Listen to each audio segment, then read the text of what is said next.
할렐루야. 예, 우리 성교원 신예배를 드리는 이 자리에서 말씀을 전하게 되어서 기쁩니다. 오늘 우리가 읽었던 요한 3서는 우리가 잘 모르는 내용이죠. 근데 우리 가만히 읽어보면 금방 알 수 있는 것이 바로 성교원 신예배를 드리는 우리에게 바로 사도 요한이 선교를 지금 당부하고 있는 그러한 말씀이 기록이 되어져 있습니다. 사도 요한은 예수님의 제자들 가운데 아마 나이가 가장 어렸을 것입니다. 어린 시절에 부름을 받고 예수님의 제자가 되었죠. 우리 사복음서에 보면 복음서마다 예수님께서 선교를 명령하시는 그런 장면이 조금씩 차이가 납니다. 아마 성령께서 영감을 해주셔서 들었던 자들이 자기가 가장 잘 기억나는 것을 아마 기록을 하게 했겠죠. 요한복음을 보면 바로 사도 요한복음을 썼던 사도 요한이 바로 요한 3서를 기록을 했습니다. 그래서 성령께서 사도 요한에게 영감으로 요한복음을 기록하게 주셨는데, 거기에 보면 예수님께서 11제자들에게 선교를 명령하시는 그러한 장면이 나옵니다. 바로 사도 요한은 그것을 곰곰이 다 기억을 하고 있었죠. 우리 요한복음 20장 21절에서 23절 말씀에 보면 예수님께서 11제자들에게 말씀을 주셨는데, 요한이 쓴 복음에 요한이 이것을 기억했다가 성령의 도움으로 이렇게 기록을 했습니다. 우리 같이 한번 읽겠습니다. 예수께서 또 이르시되 너희에게 평강이 있을지어다. 아버지께서 나를 보내신 것 같이 나도 너희를 보내노라. 이 말씀을 하시고 그들을 향하사 숨을 내쉬며 이르시되 성령을 받으라. 너희가 누구의 죄든지 사하면 사하여질 것이요 누구의 죄든지 그대로 두면 그대로 있으리라 하시니라.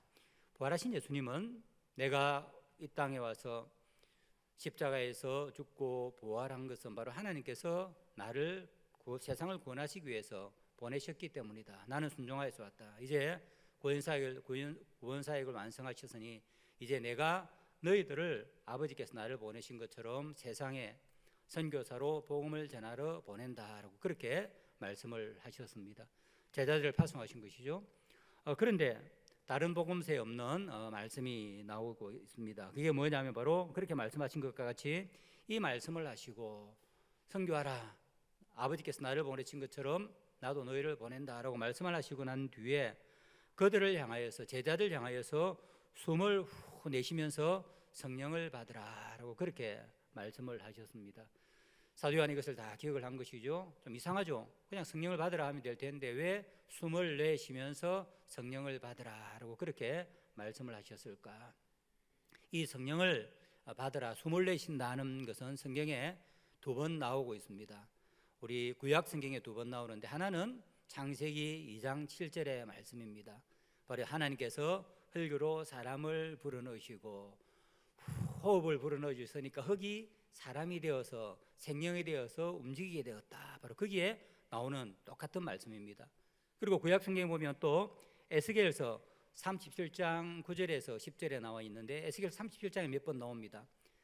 에스겔 37장은 어떤 내용이냐 하면 에스겔이 보니까 사람이 죽어서 골짜기에 뼈가 가득하죠. 다 죽은 뼈들입니다. 그런데 하나님께서 그 뼈에 살을 붙여서 그 뼈들을 살아나게 해주시는 그러한 환상을 보여주시면서 뭐라고 했느냐 하면 숨을 불어넣으니까 하나님이 호흡을 불어넣으니까 그 뼈들이 죽은 뼈들이 다시 살아서 움직이는 사람이 되었다. 이게도 보면 바로 똑같이 숨을 불어넣어. 그래서 하나님이 바로 흙으로 만든 사람에게 숨을 불어넣어졌을 때 사람이 살게 되었고 죽었던 뼈들이 다시 숨을 불어넣어주니까 살아있는 생명이 되었다 하는 것이죠. 그럼 제자들에게 왜 이 구약에 있는 말씀을 해주셨습니까? 그것은 바로 성령의 사역을 이야기하고 있습니다. 바람을 넣으면서 성령을 받으라. 바로 제자들도 한때 죽었던 자들입니다. 바로 영적으로 죽었던 자들이죠. 비록 제자들이고 유대인들이 야겠지만 하나님을 알지 못하고 죄를 알지 못하고 죽었던 그 제자들을 예수님께서는 십자가에 죽고 부활하셔서 성령을 주셔서 이제 성령의 생기를 불어넣어서 바로 새롭게 살려주는 새로운 존재들이 된 것이죠. 이제 너희들이 새로운 존재가 되었다. 그리고 마찬가지로 선교도 그냥 복음을 전가하고 사람들에게 기독교를 전파하는 것이 아니라 이와 같이 너희들이 성령으로 새롭게 창조받은 새로운 존재가 된 너희들이 바로 복음을 전가해서 다른 사람들에게 새 생명을 주는 일을 하는 것이 바로 선교다. 다른 사람들을 새로 살리는, 너희들이 복음을 전하는 이 일을 해야 한다라고 말씀해 주셨습니다. 그리고 난 뒤에 또 어려운 말씀을 하나 하셨죠. 너희가 누구의 죄든지 사하면 사하여질 것이요 누구의 죄든지 그대로 두면 그대로 있으리라. 마치 제자들이 무슨 권능이 있어서 자, 너 용서받았다 하면 용서함을 받고, 그러면 용서 못 받았다고 그대로 놔두면 지옥에 간다는 그런 말씀으로 비춰줄 수 있는데 그게 아니죠. 바로 거기서 뭐냐면 너희들이 가서 복음을 전하면, 이 생명의 복음을 전하면 그것을 듣고 사람들이 회개하고 새로운 생명을 얻게 될 것이지만, 너희들이 만일 그대로 있어서 내가 너희들을 보내었는데 가만히 침묵하고 있으면 바로 죄의 사함을 받고 새 생명을 얻지 못할 것이다. 왜 회개를 했느냐 하면, 사람이 하나님으로부터 지원받은 사람이 죽게 된 것은 바로 죄 때문에 그렇죠. 바로 죄를 지었을 때 하나님은 죽게 되리라. 그래서 육체적으로 죽지만 하나님과의 관계가 단절되어서 영적으로 죽은 사람입니다. 그 사람들이 하나님께 돌아와서 새로운 생명을 얻는 유일한 방법은 바로 죽게 된, 하나님과의 관계가 단절된 죄가 용서함을 받아야 되겠죠. 이 죄 용서함은 바로 예수 그리스도의 십자가를 믿음으로 인해서 제가 용서함을 받고 이런 새 생명을 얻게 되는 것입니다. 이것을 통해서 예수님께서는 선교가 무엇이, 내가 너희들을 왜 보내느냐 하면, 바로 예수님의 사역은 다른 사람들을, 죽은 사람들을, 영적으로 죽은 사람들을 새로운 생명을 주어서 새 사람으로 만들어내는 것인데, 그것은 너희들이 전하는 복음을 통하여서 복음을 받아들이고 회개하면 그러한 사람이 새로운 존재가 될 것이니까 너희들이 그 일을 해야 된다. 만일 너희들이 내가 맡긴 이 사명을 감당하지 않고 그대로 내버려두면 다른 사람은 그대로 죽은 상태로 그대로 있게 될 것이다 라는 그러한 말씀을 해 주셨습니다. 사도 요한이 이것을 잘 기억을 하고 있었던 것이죠. 그리고 이 요한 3서를 기록할 당시에 사도 요한은 나이가 90살 정도 되었습니다. 60년 동안 사도 요한은 하나님이 맡겨주신 이 사역을 열심히 감당한 것입니다. 그리고 지금 요한 3서를 기록할 당시에는 사도 요한은 지금 에베소에 와서 사역을 하고 있었습니다. 이때 요한복음도 썼고 바모스의 휴양을 갔다가 요한계시록도 썼고 요한 1, 2서를 다 쓴 것이죠. 열심히 사역을 하면서 많은 제자들을 양성을 했습니다. 그래서 복음이 전개되어지지 않는 다른 곳에 선교사를 파송해서 교회를 세웠습니다. 그리고 이제는 그 교회들이 또 주님의 이 사명을 감당하기를 원한 것입니다. 그래서 선교사들이 갔다 와서 사도 요한에게 보고를 했습니다. 어떤 교회들은 정말 열심히 선교합니다. 오늘 우리는 가이오와 같은 것이죠. 그런 교회들은 복음을 받아들이고 새로운 생명을 얻었을 뿐만 아니라 하나님께서, 예수님께서 맡기신 그 사명을 자기의 것으로 알고 열심히 복음을 전합니다. 그런데 오늘 나오는 9절부터 나오는 디오드레베라고 하는 이런 교회 지도자들을 보면 선교하지 않습니다. 오히려 선교하는 사람들을 막고 교회에서 쫓아내는 그런 고약한 짓을 하고 있습니다 하고 보고를 했습니다. 사도 요한은 참을 수가 없었죠. 복음을 받고 구원받고 세워진 교회들이 복음을 전해야 되는데 그렇게 하지 못하니까 요한 3서를 기록을 해서 선교를 하라. 이것은 바로 교회에게 주시는, 선교하라고 주시는, 헌신하라고 주시는 그러한 말씀입니다. 그래서 오늘 우리가 선교에 헌신하는 우리 교회가, 여기 보면 요한 3서는 보면 열심히 선교하는 교회에 격려하고 더 열심히 해야 된다라고 그렇게 말씀하기 위해 주신 말씀이니까 우리 부곡중앙교회처럼 열심히 선교하는 우리가 다시 기억하고 받아야 될 말씀이죠. 오늘 같이 우리가 이 말씀을 한번 살펴보려고 합니다. 먼저 사도 요한은 선교에 대해서 세 가지를 말씀하고 있는데, 첫 번째, 교회는 선교의 사명이라는 것입니다. 교회는 반드시 해도 되고 안 되는 것이 아니라 선교는 반드시 해야 되는 교회의 사명이다라고 그렇게 말씀을 하고 있습니다. 오늘 보면 여러분들 가운데 요한 3서에 보면 선교라는 말이 한 번도 없고 또 선교사라는 말이 없지 않느냐 그렇게 생각하는 분들이 있죠. 맞습니다. 선교라는 말 성경에는 한 번도 없죠. 선교사라는 말도 성경 다 뒤져봐도 한 곳도 선교사라는 말은 없습니다. 왜냐하면 선교라는 말, 선교사라는 말은 우리 교회가 그 이후에 만들어낸 용어이기 때문입니다. 그러면 성경시대는 선교사를 뭐라고 불렀느냐 하면 나그네라고 그렇게 불렀습니다. 오늘 우리 5절에 보면 사랑하는 자여 내가 무엇이든지 형제 곧 나그네 된 자들에게 행하는 것은 신실한 일이니 라고 말씀을 하고 있죠. 왜 선교사를 나그네라고 불렀느냐 하면 당시에는 파송을 하면 나그네처럼 떠돌아다녔습니다. 다니면서 복음을 전가주했죠. 지금처럼 전화가 있고 은행 계좌가 있어서 파송한 사람들을 우리가 헌금을 보내줄 수도 없었습니다. 이 사람들이 하는 일은 교회가 파송을 하면 정말 믿음을 가지고 복음을 전하다가 예수를 믿은 사람들에게 신세를 지거나 아니면 그 근방에 그리스도인이나 교회가 있으면 찾아가서 도움을 받았습니다. 그래서 이제 이 마을에서 복음을 전하고 다른 마을로 갈 때는 거기에 있는 예수를 믿은 사람들 아니면 그 근방에 있는 교회의 도움을 받아서 다시 그것을 노잣돈으로 해서 다른 마을에 가서 또 복음을 전하고 그렇게 떠돌아다니면서 복음을 전했기 때문에 우리 신약 성경에는 선교사라는 말 대신에 뭐냐면 나그네 된 자들, 복음을 전하기 위해서 교회를 떠나서 파송을 받고 돌아다니면서 복음을 전하는 자들, 그래서 나그네라고 부르고 있는 것입니다. 그러면서 오늘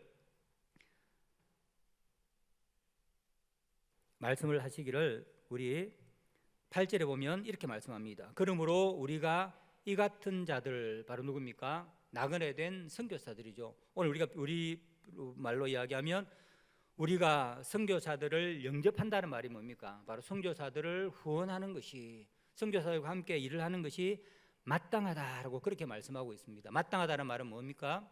우리 생에 당연히 우리의 의무이다. 오늘 우리로 표현을 이야기하면 선교사들과 함께 일하고 선교사들의 필요를 채워주고 그들을 위해서 기도하는 것은 마땅하다라고 그렇게 말씀을 하고 있습니다. 왜 마땅하냐면 그 이유를 두 가지로 말씀을 하고 있죠. 첫 번째 7절입니다. 7절을 우리가 읽어보면 이렇게 이야기합니다. 이는 왜 우리가 마땅해야 되느냐 하면 선교사들이 주의 이름을 위하여 나가서 이방인에게 아무것도 받지 아니함이라. 나가서 복음을 전합니다. 생계를 위해서 아무것도 받지 않고 다른 도시로 가기 위한 여행 경비도 받지 않죠. 아무것도 받지 않는데 그리스도인들이 그분들을 도와주지 아니하면, 그들의 필요를 채워주지 아니하면 어떻게 선교를 할 수가 있겠습니까? 우리 선교사님들도 마찬가지죠. 전 세계에 흩어져서 선교를 합니다. 선교는 돈 버는 사람들이 아닙니다. 저도 20년 동안 선교했습니다. 선교에서 우리 집사람을 만나고 결혼하고 아이를 낳고 20년 동안 살기를 했지만 그렇게 할 수 있었던 이유가 뭐냐면 신실하게 우리 한국에 있는 성도들이 기도하고 헌금을 해주었기 때문입니다. 근데 우리가 만일에 가서 그곳에서 복음을 전하면서 마치 학원 강사처럼 돈을 내어놓아라 하면 어떻게 되겠습니까? 사람들은 우리를 뭐라고 생각하겠습니까? 아, 종교 장사이구나. 예수라는 이름을 팔아서 구원이라는 이름을 팔아서 우리한테 돈을 받아먹는 종교 장사이구나, 그렇게 생각하겠죠. 그러면 거기서 어떻게 복음의 영광이 드러나게 되겠습니까? 선교는 이처럼 선교사들은 가서 현지에서 복음을 전하지만 현지 성도들로부터 사례라든지 아니면 생활비 같은 것을 아무것도 받지 않습니다. 오히려 선교사들은 무엇이 있든지 그것을 다른 사람들을 위해서 나누어 주는 사람들이죠. 그런데 만일 우리 교회가 마땅히 해야 될 이 사람 선교사들의 필요를 채워주지 않으면 어떻게 되겠습니까? 더 이상 선교를 할 수가 없기 때문입니다. 저도 이런 것들을 한번 경험을 했습니다. 제가 한참 선교를 하고 있던 98년, 99년에 IMF가 터졌죠. 한국 교회가 후원을 할 수가 없었습니다. 믿음이 떨어져서 그런 것도 아니고 너무나 힘드니까, 우리 교회도 힘드니까 선교를 중단하는 교회도 많았고, 헌금을 보내주었는데 달러가 2배 이상 뛰었습니다. 800원 하던 것이 2,100원까지 올라갔습니다. 똑같은 헌금을 보내주어도 그곳 돈 가치가 너무 떨어져 버렸기 때문에 생활을 할 수가 없었죠. 그래서 여러 선교사님들이 눈물을 흘리고 한국으로 돌아왔습니다. 한국으로 돌아가는 선교사님의 마음들을 볼 때 참 마음이 아팠습니다. 하나님께서 보내셔서 살아가는 사람들 가운데 있고 이제 복음을 전가하면서 한참 교회가 세워지는데 살아갈 수 있는 방편이 없으니까 다시 눈물을 흘리면서 고국으로 철수할 수밖에 없었던 것이, 선교가 이루어지지 않게 되는 거죠. 저희들은 그래도 국제단체에 있었기 때문에 다른 나라 성도들이, 한국 성도사님들이 힘들다, 후원금이 안 되니까 돌아가야 될지도 모른다니까 심지어는 저는 필리핀 교회에서부터 도움을 받았습니다. 그런 교회들이 헌금을 모아줘서 계속해서 사역할 수 있도록 해주었기 때문에 남아서 계속해서 사역을 할 수 있어요. 지금도 마찬가지입니다. 유럽 교회들이 점점 어려워집니다. 그래서 우리 교회가 힘들어졌습니다. 더 이상 우리가 선교원금을 보낼 수 없습니다. 그래서 우리가 신실했던 정말 좋은 선교사님들이 할 수 없이 짐을 정리하고 눈물을 흘리면서 돌아가는 것을 가끔 보게 됩니다. 지금 사도 요한은 이것을 말씀을 하고 있는 것이죠. 바로 그들은 주의 이름을 위하여 나가서 이방인에게 아무것도 받지 않는다. 그런데 우리가 헌신해서 우리가 그 사람들에게 필요를 채워주지 않으면, 선교사들의 필요를 채워주지 않으면 어떻게 복음이 증거되어진가? 바로 여기에서 선교사를 보낸 우리의 사명이다 하는 것입니다. 두 번째 이유는 또 8절에 기록이 되어져 있습니다. 이것보다 훨씬 중요한 것이죠. 우리가 이 같은 자들을 영접하는 것이 마땅하니, 선교사들을 우리가 후원하고 함께 사역하는 것이 마땅하니, 그 다음에 이는 우리가 왜 그렇게 해야 되느냐면, 왜 그것이 우리의 사명이냐면 우리로 진리를 위하여 함께 일하는 자가 되게 하려 함이라. 바로 이 함께 일한다는 것이 중요합니다. 이게 바로 선교의 동력자라는 것입니다. 선교는 선교사들에게 맡겼습니까? 제자들에게만 맡겼습니까? 아닙니다. 선교는 모든 교회, 모든 우리 그리스도인들에게 명령하신 것입니다. 선교사 너만 선교해라 하는 것이 아니죠. 바로 선교는 우리 교회에 구원받은 우리 모두가 다 감당해야 될 일입니다. 그런데 물론 하나님께서 모든 사람을 다 선교지로 가라 그러면 교회가 텅텅 비겠죠. 그렇게 말씀하지 않으셨습니다. 안디옥 교회 가운데에 바울과 바나바를 따로 세우신 것처럼, 그리고 많은 예수님 당시에 믿는 사람들 12제자들 따로 세운 것처럼, 하나님은 바로 그 성도들 가운데 몇몇 사람을 따로 세워서 보내는 선교사로 보내시는 것입니다.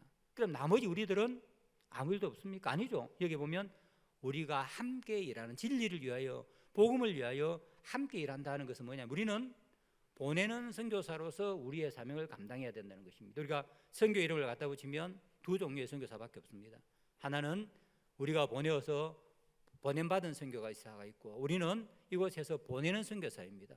그러나 어떻습니까? 일은 함께 하는 것이죠. 우리는 이곳에서 교회를 지키고 전도하고 열심히 생계를 하면서 우리가 헌금을 보내면, 보내는 선교사 일을 하고 기도를 하면, 보냄을 받은 선교사님은 그곳에서 열심히 우리의 기도와 우리의 헌금을 가지고 복음을 전가합니다. 그럼 열매가 생기겠죠. 그것은 우리 모두가 얻는, 함께 얻는 즐거움입니다.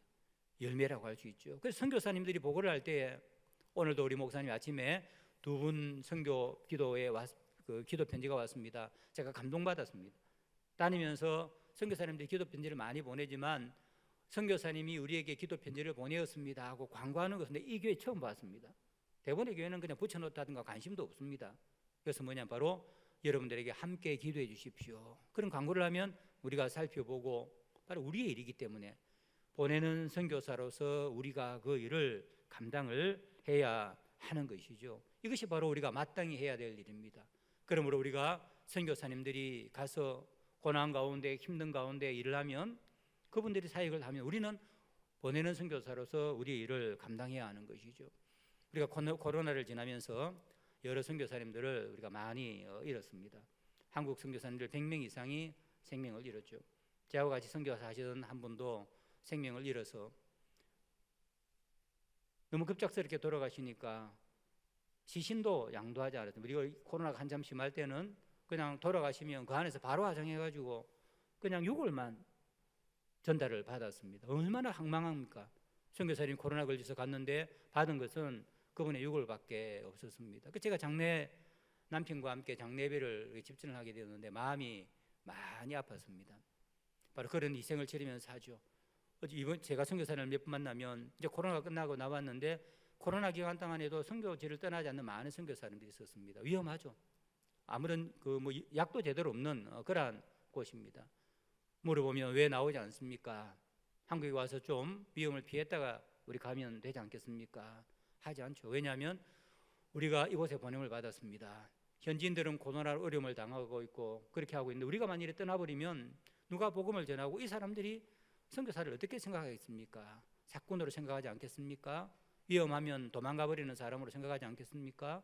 그러면 우리가 어떻게 이 복음을, 생명의 복음을 전할 수가 있겠습니까? 우리는 죽더라도 이곳을 떠날 수가 없습니다. 그래서 그 코로나의 와중에서도 떠나지 않고 그 자리를 지키다가 생명까지 잃는 그런 분들이 생기는 것이죠. 이것은 선교사님들만의 일이겠습니까? 그렇게 생명을 놓고 선교사님들이, 보냄을 받은 선교사님들이 일을 한다면 우리는 마찬가지로 그러한 마음을 가지고 우리도 그렇게 선교하는 것이 오늘 보면 바로 진리를 위하여 그 선교의 각오를 가지고 우리도 함께 선교하는 것이 바로 우리가 마땅히 해야 될 일이다라고 그렇게 지금 성경은 우리에게 말씀을 하고 있는 것입니다. 우리가 보냄을 받은 선교사가 열심히 일을 하고 우리가 우리의 사명을 감당하면 놀라운 생명을 살리는 그런 역사가 일어나죠.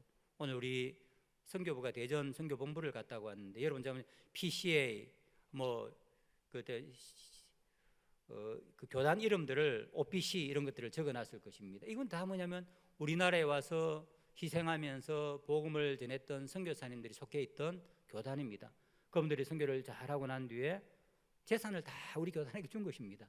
왜냐하면 이제 한국은 선교사가 필요가 없으니까 여러분들 이걸 가지고 선교지로 나가십시오.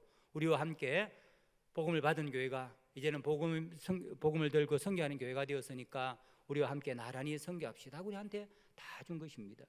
우리가 이렇게 앉아서 예배를 드리고 있는 것도 보면 앞서 우리나라에 들어왔던 선교사님들이 그런 희생을 해 주었기 때문이죠. 정말 아름다운 일들이 굉장히 많이 있습니다. 그 가운데 하나에 1894년에 바로 우리 교단을 세웠던 복음을 전했던 사무엘 무어라고 하는 분이 선교사님으로 오셨습니다. 그래서 서울에 가서 복음을 전하면서 곤당골이라는 곳에 가서 복음을 전했습니다. 그런데 거기에 박씨라는 그 백정 마을이 있었습니다. 그래서 이름도 없죠. 백정이니까. 그래서 이제 선교사님들이 교회를 세워서 곤당경 교회를 세웠는데 백정이 자기 아들이 자기와 같은 백정이 되기를 원하지 않아서 교육을 좀 받고 싶었습니다. 그때 신식 교육이 시작되었으니까 바로 여러 군데에 자기 아들을 좀 공부 좀 가르쳐 주십시오 하고 보내었습니다. 그런데 아무도 받아주지 않았습니다. 왜냐하면 어떻게 감히 백정의 아들이 서당에 와서 공부를 하고 신학문을 배우고 아무도 받아주지 않았습니다. 그러니까 물어 갔던 것이 뭐냐면 바로 사무엘 무어 선교사님이 설립한 그 곤당골 교회도 보면 한글을 가르친다니까 찾아가서 우리 아들 좀 받아주시겠습니까? 당연히 받아줬죠. 예, 오십시오. 그래서 이 아들에게 이 박씨라고 하는 백정이 당부를 했습니다. 너 가서 서양 귀신에 대해서는 절대로 배우면 안 된다. 예수 믿을 생각도 하지 말고 그러나 네가 열심히 그곳에서 한글 같은 걸 배워서 나 같은 삶을 살지 않도록 하라고 그렇게 보내었습니다. 그러니까 교회는 찾아가서 한글을 배우지만 공부는 하지만 예수를 안 믿기로 마음을 작정을 한 것이죠. 그런데 이 박씨라는 분이 당시에 코로나가 퍼졌는데 코로나에 걸려서 죽게 되었습니다. 그 소식을 이제 이 아들로부터, 이름도 없는 아들이죠, 박씨 아들로부터 들었던 무어 선교사님이 우리 아빠가 지금 코로나 걸려가지고 죽게 되었는데 쌍놈이니까 백정이니까 아무도 돌봐주지도 않고 우리가 의사도 한약도 한 그릇 제대로 못 먹습니다 라고 그렇게 이야기를 했습니다. 그러자 이 무어가 선교사님한테 부탁을 했습니다. 에비슨 선교사님이라는 분이 계시는데 이분이 누구냐면 당시에 우리나라의 고종 황제의 주치의였습니다. 우리는 서양 의사가 없었기 때문에 고종 황제를 돌보는 사람한테 부탁을 한 것입니다. 그리고 이분이 당연하게 선교사님이니까 왔죠. 이 백정에게 찾아왔습니다. 사람들이 상종조차도 안 하는 이런 사람에게 서양의 고종 황제를 돌보는 주치의가 찾아와서 치료를 해준 거예요. 얼마나 놀랐겠습니까? 사람 취급을 못 받는 내가 왕의 주치의가 와서 나를 사람 취급을 해준 것입니다. 그리고 치료를 받고 고침을 받았습니다. 너무 감격스러웠겠죠. 예수의 복음을 알게 된 것입니다. 그리고 이 박씨라는 분이 예수님을 믿었습니다. 믿고 난 뒤에 세례를 줬는데 이름이 없으니까 무어 선교사님 이름도 지어줬는데 이름을 서양이라고 그렇게 지었습니다. 그리고 박서양이 된 것이죠. 문제는 뭐냐면 이제 세례를 받고 이 곤당골 교회 예배를 드리러 가니까 양반들이 반대를 한 것입니다. 어떻게 감히 우리가 쌍놈이 와서 우리한테 백정 같은 이 사람이 와서 우리한테 예배를 드리겠나? 그래서 선교사님한테 우리 예배 드릴 수가 없습니다. 도저히 쌍놈하고는 예배 드릴 수가 없습니다. 선교사님이 아닙니다. 복음은 모든 신분을 다 절표하고 우리 예수님 안에서 우리는 다 새롭게 된 형제입니다. 받아주십시오 하는데 양반 출신의 그리스도인들이 도저히 안 되겠네요. 그래서 이 사람들이 교회를 분리해가지고 나가버렸습니다. 가슴 아픈 그런 이름을 가진 것이죠. 그렇게 나가서 다른 교회에 가서 홍문동 교회라는 것을 설립을 했습니다. 교회가 분리된 것입니다.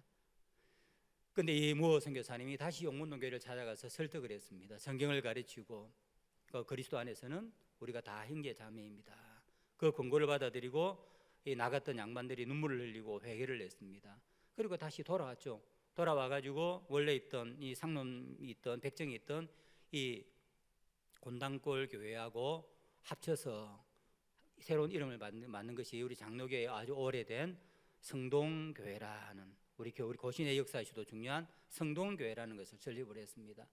그리고 1889년에 장로를 선출을 했는데 바로 백정 출신인 이 박 씨가 장로로 선출되었습니다.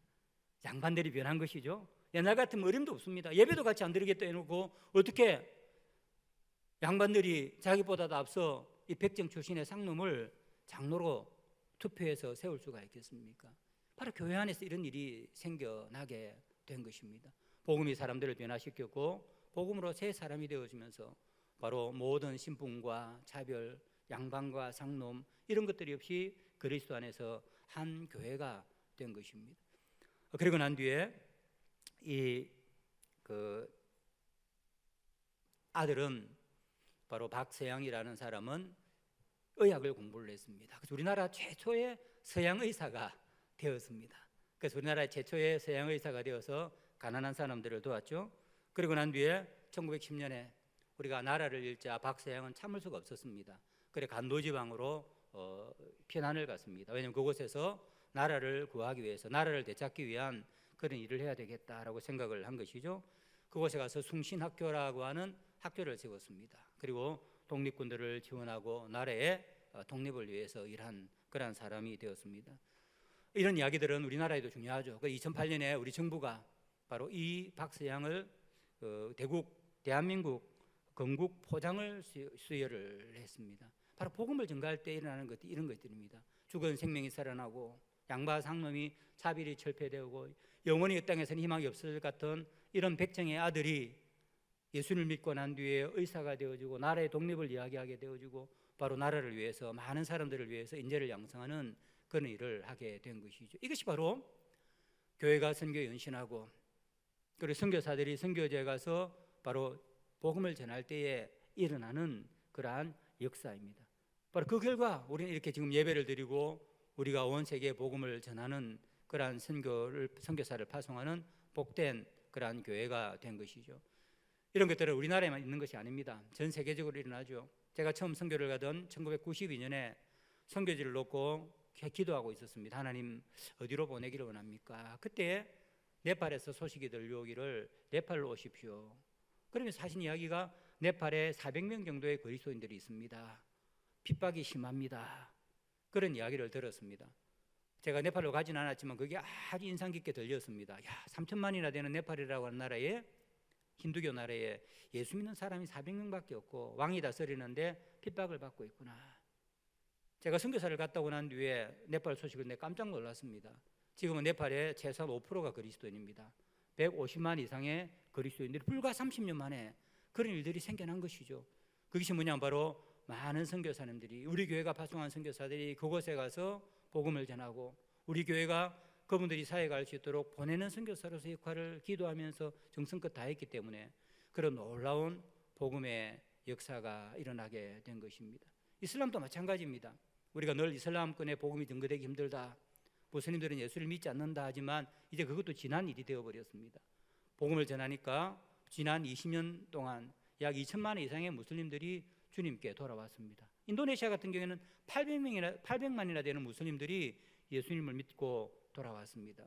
핍박이 있고 어려움이 있고 많은 것들이 있었지만 바로 신실한 교회가 선교사들을 파송하고 선교사를 후원하고 보내는 선교사로서 기도하고 파송받은 선교사들은 어려운 가운데에서도 담대하게 복음을 전했기 때문에 바로 그러한 놀라운 역사가 일어난 것이죠. 바로 우리가 바로 오늘 말씀하시는 것처럼 진리를 위하여 함께 일하는 자가 되어야 함이라. 바로 그런 열매들은 우리의 열매요. 우리가 보내는 선교사로서의 우리의 사명을 감당할 때에 바로 하나님은 그러한 역사를 일으켜 주시는 것입니다. 그래서 사도 요한은 자기가 복음을 전할 뿐만 아니라 너희들도 그렇게 해야 한다. 복음을 받고 세워진 너희 교회도 바로 함께 진리를 위해서 선교를 하는 것이 우리의 의무요 당연한 것이다 라고 그렇게 말씀을 하고 있는 것입니다. 선교는 우리 교회가 마땅히 해야 될 일입니다. 성도는 우리 모두가 다 마땅히 해야 될 일입니다. 바로 선교에 보내는 선교사로서 여러분들의 사명을 다 감당하는 여러분들이 되기를 바랍니다. 두 번째로, 그러면 우리가 얼마만큼 선교해야 되는가? 우리가 얼마나 그러면 우리가 보내는 선교사로 헌신을 해야 하는가? 오늘 한번 6절을 보십시오. 그들이 교회 앞에서 너의 사랑을 증언하였느니라. 선교사들이 돌아와서 우리가 파송받고 사역을 했는데 이 교회가 우리에게 이렇게 정말 선교에 열심히 동참을 했습니다. 그게 보면 뭐라고 했느냐면, 내가 바로 교회죠, 하나님께 합당하게 그들을 전송하면 좋으리로다. 이 전송한다는 말이 무엇입니까? 바로 선교사들 선교하라는 말이죠. 하나님께 합당하게, 오늘 우리의 표현으로 이야기하면 설교의 제목입니다. 하나님께 합당하게 선교하면 좋으리로다 라고 그런 말씀입니다. 야, 굉장한 말이죠. 우리가 선교를 해야 되는데 어느 정도 선교할까요? 하나님께 합당하게, 바로 하나님이 보시기에 기쁘시게, 하나님이 마음이 흡족하실 만큼 우리가 선교해야 된다.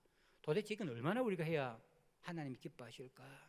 너무 염려 안 하셔도 됩니다. 우리 하나님 우리에게 모든 것을 다 내어놓아라, 먹을 것도 없는데 우리가 다 하라, 그렇게 하시는 하나님이 하시는 것이 아닙니다. 우리의 마음을 모아서 우리가 할 수 있는 일, 100원이라도 좋고 1000원이라도 좋고, 아니면 열심히 기도하는 것도 좋고, 바로 예수님께서 마치 우리 집에 찾아왔다가 가실 때에 그분이 노잣돈하라고 우리가 얼마나 도와야 되느냐면, 그게 바로 하나님께 합당한 그러한 선교라고 할 수가 있겠죠. 우리는 풍족하게 살고 우리는 다 있으면서 인색하게 구는 사람을, 또 선교하는데 아무런 관심이 없는 사람들은 하나님께 결코 합당하다고 이야기할 수 없을 것입니다.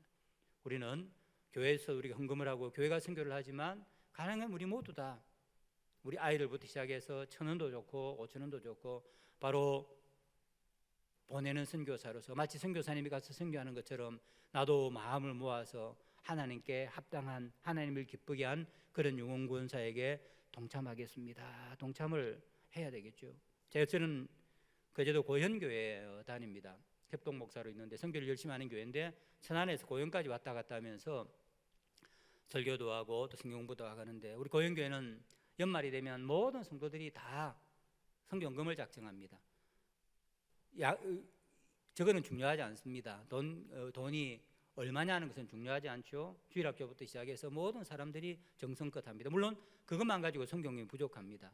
그러나 우리가 헌금을 가지고, 교회 낸 헌금을 11조라든지 다른 감성을 가지고 선교를 하지만, 우리 모두가 다 선교사다, 우리가 선교에 참여한다 하는 것을 우리가 인식하고, 또 그렇게 기도하기 위해서 그러한 장을 마련하는 것이죠. 그러면 우리 모든 성도들이 다 헌금을 합니다. 그러면 또 교회가 예산을 해서 함께 선교를 하는 것이죠. 바로 하나님은 사도 요한을 통해서 바로 우리가 선교할 때에 대충 하지 말고, 선교가 사명이니까 어쩔 수 없이 하는 그런 자원하지 않는 마음으로 하는 것이 아니라, 하나님의 마음에 기쁜, 하나님께 합당하게 선교를 하라라고 그렇게 말씀을 하시는 것입니다. 마지막으로 세 번째로는 바로 이렇게 하나님은 선교를 사명으로 알고 하나님의 마음에 흡족하게 우리가 정성을 다하여서 선교에 동참하는, 동력하는 그런 교회에 복을 허락해 주십니다. 오늘 우리가 시작할 때 보면 이렇게 시작을 하죠.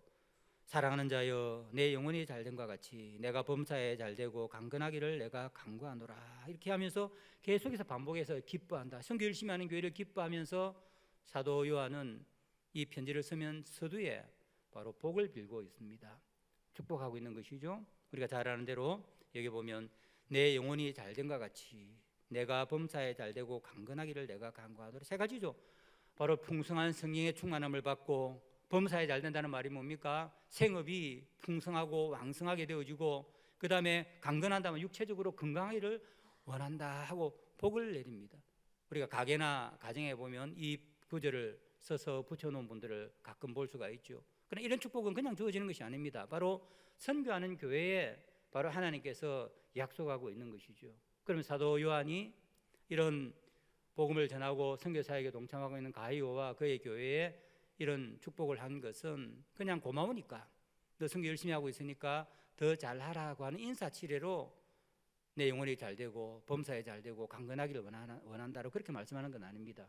그것은 바로 예수님께서 사도 요한에게 주신 말씀이 있기 때문에, 사도 요한이 지금 예수님의 말씀에 근거해서 지금 이런 축복을 빌고 있는 것이죠. 마태복음 10장 40절에서 42절에 보면 사도 요한이 아주 어린 시절에 있겠죠. 젊은 시절에 예수님의 제자가 되고 난 뒤에 한 번은 예수님께서 제자들을 부르시고 난 뒤에 두 사람씩 짝을 지어서 복음 전하라고 보내셨습니다. 보내실 때 예수님께서 우리 성경을 잘 아는 대로 노잣돈도 하나 주지 않았어요. 가시면서 야, 돈 가지고 가지 말고 옷도 2벌 가지지 말고 신발도 2개 가지지 말고 그냥 가라. 그럼 우리가 어떻게 돌아다니면서 복음을 전하겠습니까? 그때 예수님께서 말씀하시기를 가서 어디든지 가면 어느 집인지 들어가서 너희들 먹을 것을 구하고 하라. 그래서 너희들이 그것을 받아서 할 것이다. 우리가 그러면 얼마나 부담이 되겠습니까? 아이, 예수님 그럼 얼마나 부담스럽습니까? 그 사람들에게도 부담이 될 것 같고요. 그때 예수님께서 이런 약속을 하셨습니다. 그것은 부담이 아니다. 바로 너희를 영접하는 자는 나를 영접하는 것이요 나를 영접하는 자는 나를 보내신 이를 영접하는 것이니라. 누구든지 이 작은 자 중 바로 예수님의 제자들, 복음을 전하는 자들이죠, 하나에게 냉수 한 그릇이라도 주는 자는 내가 진실로 너희에게 이르노니 그 사람이 결단코 상을 잃지 아니하리라. 바로 선지자의 이름으로 선지자를 대접하는 자는 선지자의 상을 받고, 그리고 제자의 이름으로 제자를 대접하는 자는 제자의 상을 받게 될 것이다. 그렇게 말씀을 다른 이야기한 대로 복음을 위하여서 헌신하는 사람들은 거기에 마땅한 복을 받게 될 것이다 라고 하는 그러한 약속입니다. 제자들은 그 말을 듣고 난 뒤 부담이 없었겠죠. 가서 그냥 신세맞이 얼마나 부담스럽겠습니까? 그러나 자기들을 영접하고 냉수 한 그릇이라도 복음을 위해서 내어주는 자를 하나님은 기억하시고 그들에게 마땅한 복을 주시겠다고 약속을 하셨기 때문에 기쁜 마음으로 갈 수 있었던 것입니다. 그래서 지금 사도 요한은 바로 그 말씀에 근거해서 이렇게 열심히 하고 있는 가이오와 그의 교회가 영적으로 풍성해지고 사업이 번창하고 강건해서, 그래서 그런 복을 받아서 더 선교에 열심히 매진하도록 이러한 약속의 말씀을 해주고 있는 것입니다. 제가 선교사를 할 때 한국에 들어오면 저는 대구에 있는 서문호 교회를 섬기다가 강도사 때 파송을 받았는데 올 때마다 우리 성도님들이 손을 꼭 잡고 지금은 이제 다 하나님 품에 안긴 분들이 많죠. 그 웃음을 웃으시면서 어떤 분들은 돈을 꼴채 가지고 이렇게 넣어줍니다. 안 보게. 그러면서 선교사님 수고하셨습니다. 그 선교사님은 복을 많이 받으실 거예요. 그 어려운 이스라엘권에 가서 그 복음을 전하니까 선교사님은 복을 많이 받을 겁니다. 고맙죠? 그때마다 제가 꼭 하는 답이 있습니다. 아닙니다 집사님, 아닙니다 권사님, 아닙니다 장로님. 장로님과 권사님과 집사님도 저와 똑같은 상을 받을 것입니다. 그럼 질문합니다. 왜요? 하죠. 당연하죠. 바로 왜냐하면 바로 선교사 이름으로 정성을 다해서 저를 이렇게 극진히 대접을 하고 이렇게 또 뭉쳐놓았던, 아껴두었던 돈을 저에게 주시지 않습니까? 예수님께서 선교사 이름으로 찬물 한 그릇이라도 대접하는 자는 하나님께서 그러한 마땅한 상을 받게 될 것이다 라고 말씀하셨으니 천국에 가게 되어지면 저도 물론 선교사로 하나님께서 기뻐하시면서 상을 주시겠지만 동일하게 나와 동역자가 되어서 선교사를 대접한 권사님, 집사님, 장로님도 동일한 상을 받게 될 것입니다. 우리가 늘 선교하는 교회가 하나님께서 부흥하고 선교하는 교회에 복을 주신다라고 하는 말은 그냥 하는 말이 아닙니다. 선교 더 많이 하기 위해서, 선교임금 더 많이 하기 위해서 만들어낸 말이 아니라 그것은 바로 예수님께서 그렇게 약속해 주셨고요. 실제적으로 우리가 정성을 다하여서 복음을 전하는데 하나님께서 생명을 구원하는 복음을 전하는 일을 하도록 우리에게 부어주시지 않겠습니까? 하나님은 선교하는 교회에 복을 내려주시는 것입니다. 그런데 모두가 다 그런 것은 아니죠. 선교가 교회의 사명이요 우리가 마땅히 해야 될 것이고 선교하는 교회가 복을 받는 줄 알면서도 하지 않는 교회들이 있습니다. 오늘 그런 사람도 기록이 되어 있죠. 9절 보면 바로 그 말씀입니다. 내가 두어 자를 교회에 썼으나 그들 중에 어뜸되기를 좋아하는 디오드레베가 우리를 맞아들이지 아니하니. 선교하지 않아서 선교 열심히 하라고 내가 격려까지 하면서 편지까지 보냈다. 사도가 편지를 보낸 예수님이 보낸 것이죠. 그런데 이 디오드레베라고 하는 사람이 교회 지도자겠죠. 우리를 맞아들이지 아니하고 선교사들을 맞아들이지 아니합니다. 10절에 보면 이렇게 말씀하죠. 그러므로 내가 가면 그 행한 일을 잊지 아니하리라. 그가 악한 말로 우리를 비방하고도 비방까지 했다고 합니다. 뭐 선교를 한다고 우리도 쓸 것이 많은데 우리 교회도 지금 할 것이 많은데 와서 선교사들 밥 달라 옷 달라 왜 그렇게 이야기를 하느냐. 자기 일들을 하면 되지. 막 이런 이야기를 했겠죠. 그렇게 비판하는 것도 부족하여 형제들을 맞아들이지도 아니하고 선교사들을 맞아들이지도 아니하고 맞아들이고자 하는 그 가운데 성도들 가운데 아니지 우리가 복음을 전하고 선교 사람들과 함께 사역하고 이분들을 도와야지 하는 사람들을 금했다고 이야기합니다. 하지 마라.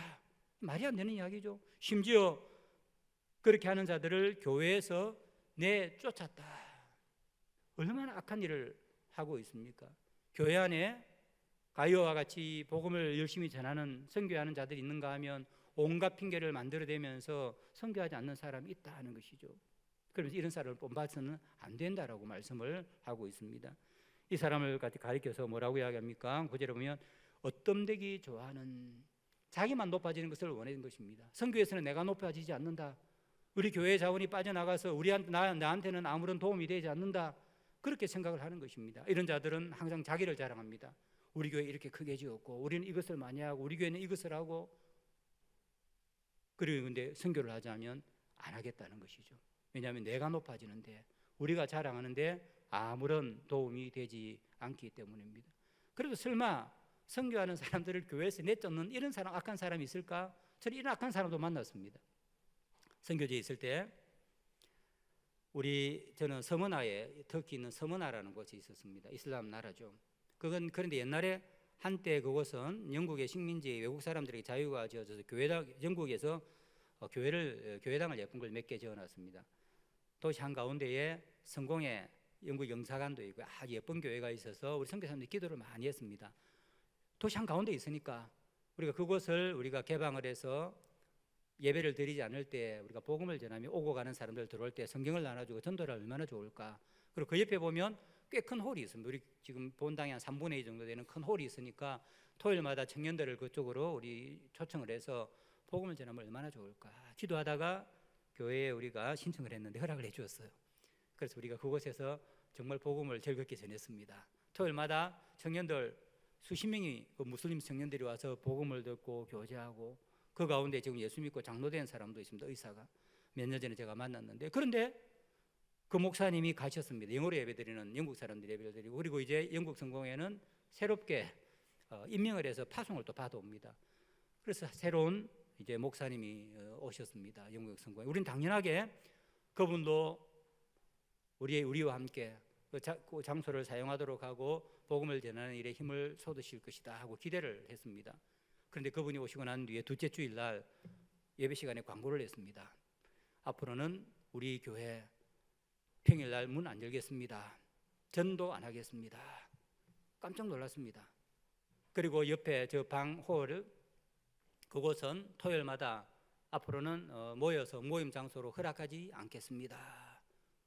충격을 받았습니다. 그래 하는 이야기가 뭐냐면 왜 다른 종교인들에게 이슬람 잘 믿고 있는 종교들에게 기독교를 전파합니까? 우리는 우리끼리 잘 믿으면 되고 저 사람들은 저 사람대로 잘 믿으면 됩니다. 전도 안 하겠습니다. 저희들이 깜짝 놀랐습니다. 그리고 난 뒤에 한 달 정도 지나고 난 뒤에 그 예배를 드리던 토요일 예배를 뭐로 만드냐면 댄스 교습장으로 만들었습니다. 춤추는 장소, 사교 춤추는 장소로 만들었습니다. 그런 악한 자들을 보았습니다. 우리 선교사님들이 어떻게 기도했겠습니까? 복받는 기도를 했겠습니까? 우리가 모일 때마다 하나님 그 예수 안 믿는 목사 빨리 좀 데리고 가 주십시오. 어떻게 하든지 그 사람이 가야 이 복음을 전하던 이곳이 다시 사용되어지고 이 좋은 장소가 복음을 전하는 그런 장소가 되지 않겠습니까? 우리가 간절히 기도했습니다. 얼마 못 갔습니다. 6개월 정도 지나니까 재미가 없는지 뭐가 재밌겠습니까? 이슬람 나라에서 댄스를 하고 있으니까 복음들 전하자니까 사표를 내고 갔다 하는 이야기를 들었습니다. 그때마다 우리가 어떻게 기도했습니까? 우리는 예수 믿는 목사 보내주십시오. 그렇게 기도해요. 선교하는 목사. 그 다음에 오신 목사님은 감사하게 복음의 열정을 가지신 분이셨어요. 그래서 다시 그것을 개방해서 지금까지도 그곳은 복음을 전하는 장소로 사용되어지고 있습니다. 바로 디오드레베 같은 사람이 지금도 존재하죠. 서양교회들 보면 전도 잘 안 합니다. 오늘 우리가 신대원 주일인데 신학교에서 그렇게 가르치기 때문입니다. 다른 종교에도 진리가 있습니다. 다른 종교는 모든 종교는 다 산꼭대기로 올라가는 서로 다른 길이니까 다른 방식으로 믿는데도 문제가 없습니다. 그 말은 무엇입니까? 복음의 절대성을 부인하는 것이죠. 다른 종교들 믿어도 된다는 말입니다. 우리는 우리들끼리 믿고 예수님을 통해서 가면 되지만 불교인들은 불교를 통해서 이슬람에서는 무함마드를 통해서 꼭대기 올라오면 다 하나님을 만나니까 전도할 필요도 없다, 선교할 필요도 없다는 거죠. 그런 사람은 선교하자면 종교 간의 분쟁을 부추긴다. 왜 선교를 하느냐? 그런 교회입니다. 그런 교회가 서양에는 생각보다 많이 있습니다. 신학교에서 그렇게 가르치는 것이죠. 서양 교회가 점점 여러분들 문을 닫고 교회가 다른 종교의 사원으로 바뀌고 교회가 카페나 술집으로 바뀐다는 게 사실입니다. 왜냐하면 바로 교회에서 복음 전도에 열정이 없고 바로 디오드레와 같은 사람들이 있으니까 그런 교회에서 어떻게 그런 교회를 하나님께서 복을 내리시고 성령으로 채우셔서 복음 사역을 감당하게 하십니까? 그런 교회는 하나님이 다 떠나는 것이죠. 하나님이 내버려 두시는 것이죠. 바로 유럽 교회가 그렇게 생명을 잃는 것입니다. 오전에는 신대원주의를 제가 말씀을 못 드렸는데 신학교가 정말 중요합니다.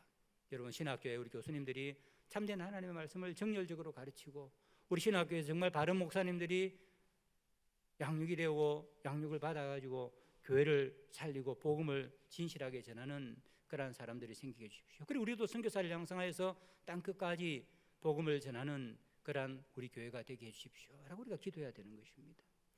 오늘 우리 부곡중앙교회는 선교를 열심히 하는 교회고 그러나 우리가 다시 선교를 다짐하기 위해서 아마 전반기 후반기 모이는 모양인데 이렇게 헌신 예배를 드리죠. 바로 우리가 다짐해야 되는 것입니다. 그것이 뭐냐면 바로 이게 있는 것이죠.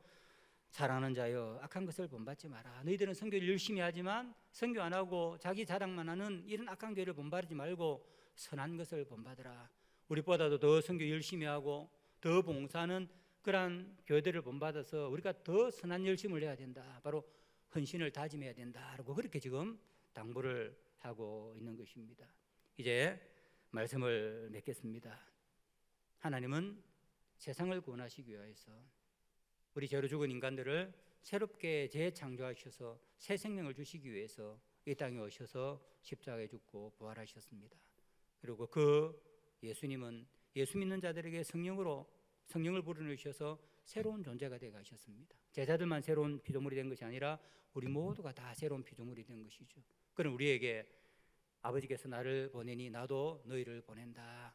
복음을 전해야 하는 것이죠. 전도해야 합니다. 성경만 생각하지 말고 우리 주위에 있는 하나님을 믿지 않는 사람들, 예수님을 모르는 사람들에게 우리가 열심히 복음을 전거해야 합니다. 오늘 우리가 보니까 작정하고 기도하고 그리고 낙심하여서 교회에 나오지 않는 사람을 권고를 하고 해서 그 사람들을 교회로 인도해야 될 뿐만 아니라 바로 그 선교의 결과로 우리가 구원받고 우리가 교회가 세워졌으니 우리는 또 당연하게 우리가 받은 구원을 또 다른 사람들에게 전 세계에 하나님을 알지 못하는 그리고 십자가를 알지 못하는 사람들에게 전해야 되는 것이죠. 그래서 우리가 선교사를 파송할 뿐만 아니라 우리가 돕고 파송하는 선교사들을 위해서 보내는 선교사가 되어서 우리가 열심히 복음을 전해야 하는 것입니다. 열심히 기도해야 하는 것입니다. 그것이 바로 우리가 해야 될 사명이요 당연한 것입니다. 바로 그런 교회를 하나님은 내버려 두시겠습니까? 풍성하게 채워주시는 것입니다. 선교하는 성도들을 하나님께서 귀히 보시고 복을 내려주셔서 풍성하게 하실 뿐만 아니라 선교에 헌신하는 그런 교회를 하나님께서는 풍성하게 채워서 더 많이 하나님의 사역에 봉사할 수 있도록 하나님께서 부어주셔서 사용하시는 것입니다. 우리 부곡중앙교회는 열심히 선교하는 모범적인 교회죠. 그렇지만 우리가 더 우리보다 열심히 선교하는 교회를 또 배우고 본받아서 선한 것을 본받아서 우리가 열심히 선교하면서 우리 부곡중앙교회가 바로 다른 교회들을 위한 좋은 모범이 되는 선교하면 부곡중앙교회지 우리도 부곡중앙교회처럼 열심을 내어서 선교하여서 복음을 전하고 복받고 하나님의 은혜를 입는 그러한 교회가 되자 하는 그러한 모범이 되는 그러한 교회가 되어야 되겠습니다. 오늘 이 말씀을 우리가 기억하고 지금까지 선교에 많은 선교사님들도 권신해 오셨는데 우리가 다시 한번 마음을 다지고 더 열심히 우리 개인적으로 또 우리 온 교회가 선교에 헌신하여 영혼을 구하고 하나님의 풍성한 복을 누리는 그런 복된 교회가 되기를 간절히 바랍니다.